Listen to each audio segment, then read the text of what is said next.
Today we are here with exercise 1.3 for class 9, question number 3. In this question they are asking us express the following in the form P upon Q, where P and Q are the integers and Q is not equal to 0. It's a very easy and interesting question again. जब भी हमें ऐसा बेटे कोई question करना हो, जैसे हमें हर क्लास में एक नई तरह के क्वेश्चन मिलते हैं, सेम एज हमने ऐसा कभी क्वेश्चन 8th स्टैंडर्ड तक नहीं किया होता, तो हमेशा सबसे उसका इजीएस्ट एंड बेस्ट वे होता है कि जैसे आप किसी भी क्लास में एसएस और साइंस भी पढ़ते हो तो आपको लगता है ना कि समटाइम कुछ क्वेश्चन ऐसे होते हैं जो आपको समझ में थोड़ा बड़ा लगता है या कुछ भी ऐसा लगता है, तो आप उसको स्टेप में अगर लर्न करना शुरू करो that becomes very easy for you. So इसी तरह से मैथ्स का question, maths is a very easy subject. बस ओनली बात क्या है कि आप इसको कैसे करना है. आपने जो भी क्वेश्चन करना है उसको एक तरह से स्टेप में डिवाइड कर लीजिए, उसके बाद वो क्वेश्चन आपका द बेस्ट एंड ईजीएस्ट हो जाएगा. जैसे इस क्वेश्चन में मैं आपको बता रही हूँ कि आपके कैसे स्टेप्स में ये क्वेश्चन करना है, और आपको ऐसा कोई भी क्वेश्चन आ जाएगा देन यू कैन डू. अब इस क्वेश्चन के 3 पार्ट्स हैं. आज हम 3 पार्ट्स करने के साथ मैं आपको एक एक्स्ट्रा क्वेश्चन भी करवाऊंगी, क्योंकि ये क्वेश्चन जितना ज़्यादा आप करते रहोगे ना उतना ही ज़्यादा आपको समझ में आएगा. So let us start with the very first part, that is express this 0.6 bar in P upon Q. बटे प्रीवियस क्वेश्चन में मैंने आपको बार का मीनिंग बताया था कि जिस नंबर के ऊपर बार होती है उसका मीनिंग होता है कि ये नंबर बार बार आएगा. ठीक है, meaning is this number will come again and again, they occurring, non terminating and occurring, reoccurring. Okay, so इसमें आपने क्या करना है, सबसे पहला स्टेप है आपने क्या लेना है, let x is equal to 0.6 bar. जो भी नंबर है, जो भी क्वेश्चन है, आपका फर्स्ट स्टेप हमेशा ये होगा, let x is equal to जो भी आपको यहाँ पे हमारे पास 0.6 bar. This you can count as equation number 1. अब नेक्स्ट स्टेप आपको कैसे देखना है, आपने हमेशा सिर्फ डेसिमल को ध्यान से देखना है कि डेसिमल के बाद आगे हमारे कोई नंबर ऐसा है जो विदाउट बार है पहले. ठीक है, अगर नहीं है तो कौन सा, कितने नंबर्स हैं डेसिमल के बाद, हमारे पास कितने नंबर्स हैं. अब यहाँ पे डेसिमल के बाद हमारे पास एक ही नंबर है, बार के साथ कितना नंबर है, एक नंबर है, तो हमें एक नंबर मीन्स 1 0. ठीक है, एक नंबर मीन्स 1 0. अब दोनों, अब आपने लिखना क्या है, मल्टीप्लाई बोथ साइड्स विद 10. अब इस बात का ध्यान रखें, 10 मैंने क्यों लिया, क्योंकि हमारे पास डेसिमल के बाद सिर्फ एक ही नंबर है, तो 1 0 मीन्स उसके साथ 1 मीन्स 10 मीन्स फर्स्ट 10. तो हम कह रहे हैं मल्टीप्लाई बोथ साइड्स विद 10, और दो साइड्स कौन सी हैं, एक है ये x वाली इज इक्वल टू 0.6 बार वाली. तो अब जब दोनों साइड्स को 10 के साथ मल्टीप्लाई करोगे, तो x को 10 के साथ मल्टीप्लाई करोगे तो क्या बनेगा, 10x इज इक्वल टू, अब 0.6 को देखिए, हम सिंपल का 0.6 को जब हम 10 के साथ मल्टीप्लाई करते हैं तो इसके पीछे देखिए 60 बन गया, और डेसिमल एक छोड़ के है तो यहाँ पे 0 कट होगी डेसिमल के साथ. लेकिन देखिए हमने ये तो कर लिया कि 6 एक स्टेप आगे चला गया, लेकिन पॉइंट फिर लगेगा. क्यों, क्योंकि मैंने आपको बोला ये बार है तो ये नंबर तो कभी खत्म नहीं होगा, नॉन टर्मिनेटिंग है, तो बार तो बार बार आएगी. 6 बार एक स्टेप आगे गया, लेकिन 6 बार क्योंकि बार है तो इसका मतलब ये डिवीजन कभी खत्म नहीं हो रही है हमारी. लेकिन अब हमारा क्वेश्चन काफी हद तक खत्म हो चुका है. हमने क्या करना है, जो डेसिमल के बाद जितने भी नंबर्स हैं वो उसको हमने एक बार आगे लेके आना है. बार है ओके, कोई प्रॉब्लम नहीं है, लेकिन उसको एक बार जो हमारे क्वेश्चन का नंबर था उसको हमने डेसिमल से आगे ले आना है. ठीक है, और यहाँ तक हमारा क्वेश्चन हाफ मोर देन 80% खत्म हो जाएगा. इसको बोलते हैं हम सेकेंड इक्वेशन नंबर 2. अब हमने लिखना है, अब हमें जो भी क्वेश्चन करना है, अगर जैसे यहाँ पे 2 इक्वेशन बनी है तो हमें क्या करना है, सबट्रैक्ट इक्वेशन 1 फ्रॉम इक्वेशन 2. ठीक है, तो इस इक्वेशन में से ये वाली इक्वेशन हमें माइनस करनी है. तो यहाँ पे दोनों साइड को अलग करेंगे. यहाँ पे है हमारा 10x minus x is equal to 6.6 bar minus 0.6 bar. अब देखिए बार के साथ ये बार कट होगी, क्योंकि ये माइनस में बार के साथ बार कट होगी, बार माइनस बार. अब हमारे पास बचा क्या, यहाँ पे 9x is equal to 6. Okay अब x इसी साइड पे रह गया, जब हम x को सोल्यूशन करते हैं 6/9। अब इसकी कटिंग पॉसिबल है ऑन द टेबल ऑफ 3, 3 2 ज़ा 6, 3 3 ज़ा 9। तो हमारी जो x क्या लिया था हमने 0.6 बार, तो x की वैल्यू क्या आ गई हमारे पास 2/3, means p upon q form आ गई ना, 2/3 is a p upon q form, so we have expressed 0.6 bar in p upon q form. I think question is clear. अब सम टाइम क्या होता है आपको कि एक क्वेश्चन करने से आपको लगेगा कि नहीं अभी क्वेश्चन क्लियर नहीं हुआ, कोई बात नहीं, हम नेक्स्ट क्वेश्चन लेते हैं। अब 1 और 2 और 3 ऐसे क्वेश्चन करोगे तो definite question will be clear to use. अब जो सेकंड क्वेश्चन है हमारे पास वो है, सेकंड क्वेश्चन में हमारे पास है सेकंड पार्ट सॉरी इस क्वेश्चन का, उसमें हमारे पास है 0.47 बार। अब देखिए, अब मैंने आपको कहा आपका फर्स्ट स्टेप तो हमेशा यही होगा कि आपने लेट करना है, let x is equal to जो भी आपको नंबर है, ठीक है, ये बन गया आपकी इक्वेशन नंबर 1। ठीक है स्टूडेंट्स, अब जो नेक्स्ट स्टेप है मैंने आपको बोला था कि आपके डेसिमल के बाद सबसे पहले आप चेक कीजिए कि आपके विदाउट बार कोई नंबर है। सबसे पहले विदाउट बार नंबर चेक करने हैं।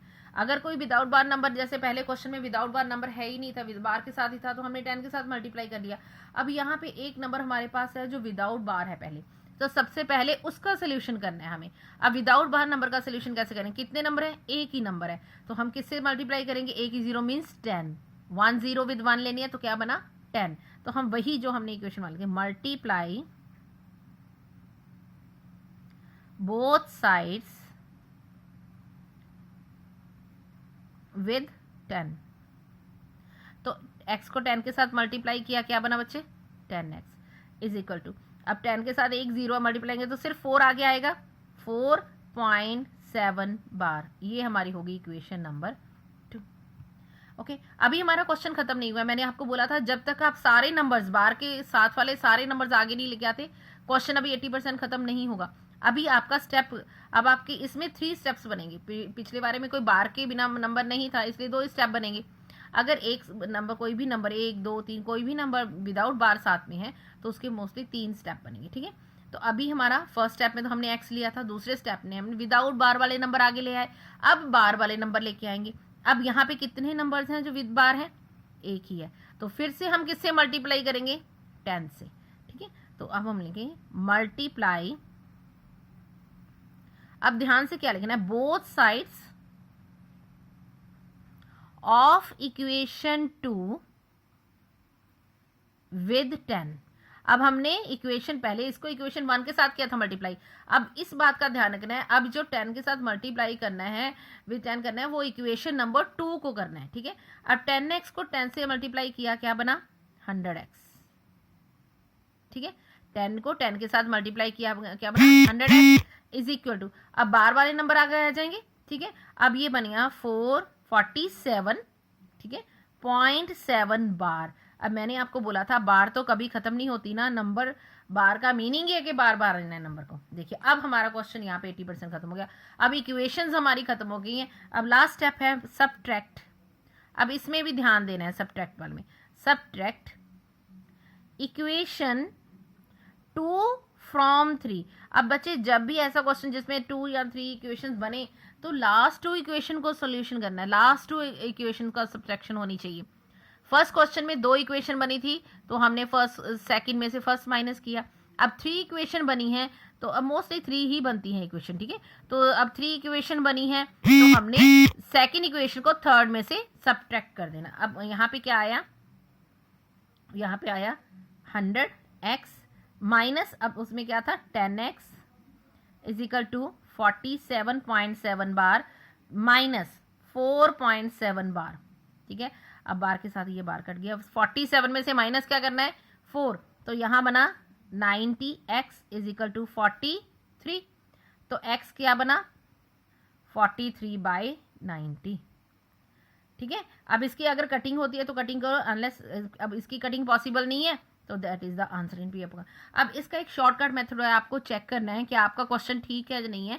तो आपको क्या करना है, आपने देखना है कि बार के क्वेश्चन में बार विद बार कितने नंबर है, एक ही नंबर है तो आंसर में एक नाइन आएगा, ठीक है। अगर 2 बार वाले नंबर हैं तो डबल 9 आएंगे आंसर में, ठीक है। अब उसके बाद आपके क्या करना है कि अब डेसिमल के डेसिमल कितने नंबर के, विदाउट बार कितने हैं, 4 है तो एक 0 लगेगी, ठीक है। मतलब विदाउट बार कितने नंबर है डेसिमल के बाद, 4, एक ही नंबर है ओनली 4 तो एक 0 लगेगी नीचे, ठीक है। और आप सिंपल इसको शॉर्टकट मेथड से भी कर सकते हो, लेकिन this is the best method. इसको प्रॉपर एक्सप्लेन करना है क्योंकि ये क्वेश्चन 2 मार्क्स या 3 मार्क्स में आता है। तो आपके बस एक ही बात का देखना है, इसके मैक्सिमम 3 स्टेप्स बनते हैं। अगर तो 0 के बाद सिर्फ बार है, सिर्फ बार है, विदाउट बार कोई नंबर नहीं है, तो 2 ही स्टेप बनेंगे मोस्टली।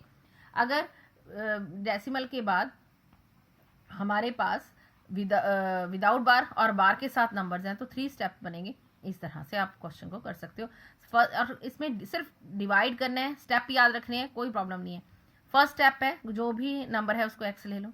दूसरा स्टेप है आपको विदाउट बार कोई भी जितने भी नंबर्स हैं, ठीक है, अगर 1 है तो 10 के साथ मल्टीप्लाई करना है, 2 हो गए तो 100 के साथ करना है, 3 है तो 1000 के साथ करना है। तो यहाँ पे 1 है तो 10 के साथ मल्टीप्लाई हो गया बच्चे, इस साइड भी, और दोनों साइड को करना है, ठीक है।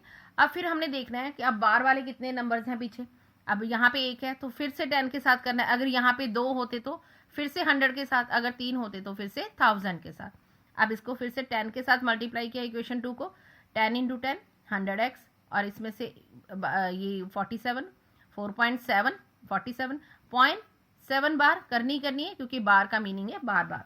अब माइनस में ये बार कट हो गई, ठीक है, और हमारे पास 47 में से क्या सब्ट्रैक्ट किया हमने, 4, तो आंसर है 43। 90x is equal to 43, x is equal to 43/9। अब हमारे पास है नेक्स्ट क्वेश्चन है, ठीक है। नेक्स्ट क्वेश्चन है हमारे पास, दैट इज नेक्स्ट क्वेश्चन है हमारे पास थर्ड पार्ट, दैट इज 0.001 बार। अब ये भी बहुत इजी है, मैंने आपको कहा या तो 2 स्टेप बनेंगे या 3 स्टेप बनेंगे, it depends upon the numbers after the decimal. Bar वाले हैं कि विदाउट बार है। अब सबके साथ बार है तो सबसे पहले स्टेप, ये तो एक स्टेप है ही, ये कभी भूल ही नहीं सकते आप। Let x is equal to 0.001, ठीक है, बार, इक्वेशन नंबर 1, ओके।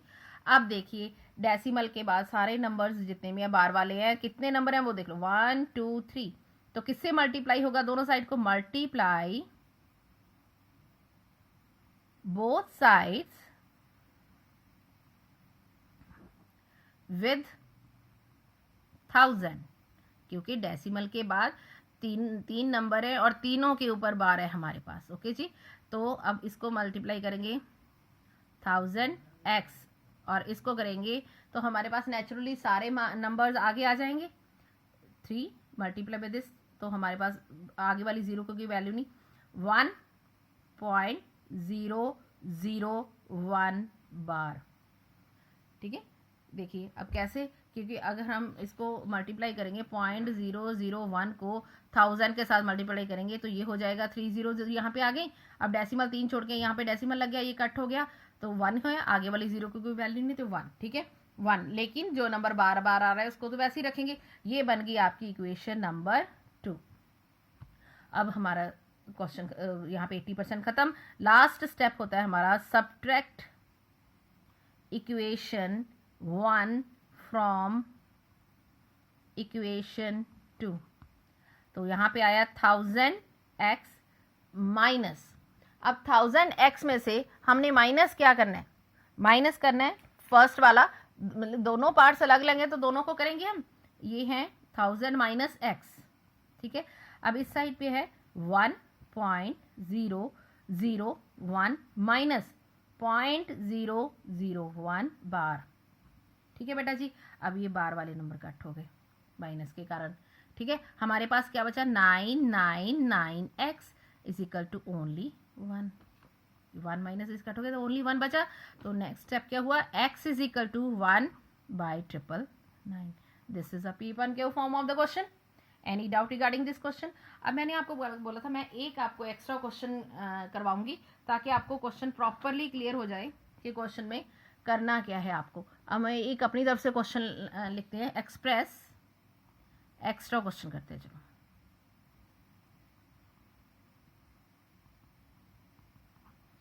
एक्सप्रेस 0.357 बार ओनली, अब यहाँ पे बार है जो सिर्फ 7 के ऊपर है, इन P अपॉन Q फॉर्म।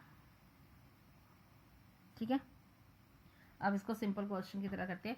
अब देखिए फर्स्ट स्टेप वही है हमेशा हर क्वेश्चन में, let x is equal to 0.357 bar, first equation. ये हम कभी भूल ही नहीं सकते, फर्स्ट स्टेप कोई भी नहीं भूल सकता, सेकंड स्टेप भी कोई नहीं भूलेगा। कैसे? अब हमें पता है कि 0 के बाद विद बार भी मार्क्स नंबर्स हैं और विदाउट बार भी हैं, तो अगर सिर्फ विद बार है तो 2 स्टेप्स, अगर विदाउट बार भी साथ में है तो 3 स्टेप्स। अब पहले देखना है कि कितने नंबर डेसिमल के बाद विदाउट बार है। 2 नंबर्स हैं तो मल्टीप्लाई किससे होगा बेटा? 2 zeros विद 1, तो क्या बना? 100। तो दोनों साइड किससे मल्टीप्लाई होगी? 100। तो हम स्टेप क्या लिखेंगे? मल्टीप्लाई बोथ साइड्स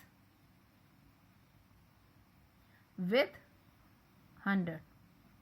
ठीक है, अब दोनों साइड को मल्टीप्लाई करेंगे 100 के साथ, तो क्या बना?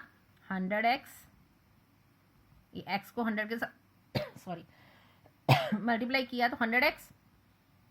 ठीक है, अब दूसरी साइड को हमने क्या किया? इसको 100 के साथ मल्टीप्लाई किया तो 35.7 बार।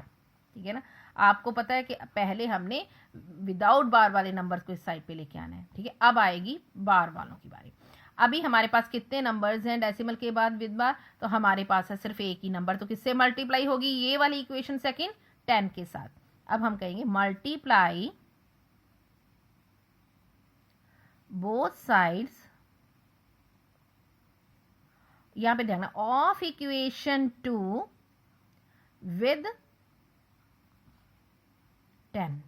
ठीक है, क्योंकि विद बार सिर्फ एक ही नंबर है। ओके, अब हमें 100x इंटू 10 क्या बना? यहाँ पे चलो एक मैं आपको बता ही देती हूँ। 100x इंटू 10 क्या बना? 1000x। दूसरी साइड पे हमें क्या करना है? 35.7 बार इंटू 10, तो ये क्या बना? 357.7 बार। ओके, ये बन गई हमारी इक्वेशन नंबर 3। ओके स्टूडेंट्स, अब हमारे पास बार वाले नंबर इस तरफ आ चुके हैं, हमारा 80% काम खत्म हो चुका है क्वेश्चन का। अब लास्ट स्टेप क्या होता है? Subtract equation 2 from equation 3। ठीक है, ये थर्ड इक्वेशन है बेटा जी। 1000 माइनस, अब सेकेंड इक्वेशन में क्या था? सेकेंड इक्वेशन में था हमारा ये 100x minus 100x is equal to 357.7 bar minus 35.7 bar. ठीक है जी, 7 बार के साथ 7 बार हमारा क्या हो गया? कट। अब यहां पे क्या बचा? 900 x इज इक्वल टू 3, अब यहाँ पे माइनस करके देख लेते हैं। 357 माइनस 35 2 2 3, ये बना 322। तो यहाँ पे आ गया हमारा 322। तो ये आया x इसी साइड पे रहा बेटा, यहाँ मल्टीप्लाई है तो इस तरफ डिवाइड, 322/900। अब मैंने आपको बोला था अगर कटिंग पॉसिबल है तो कटिंग कर सकते हैं। 2 के टेबल पे कटिंग पॉसिबल है इसकी। 2 1s are 2, then 12 6, then 1/450। अब आगे तो और कोई कटिंग पॉसिबल नहीं है। This is your P upon Q form. So student, I hope you have got this lecture, and next video we will go for the next question. Thank you so much.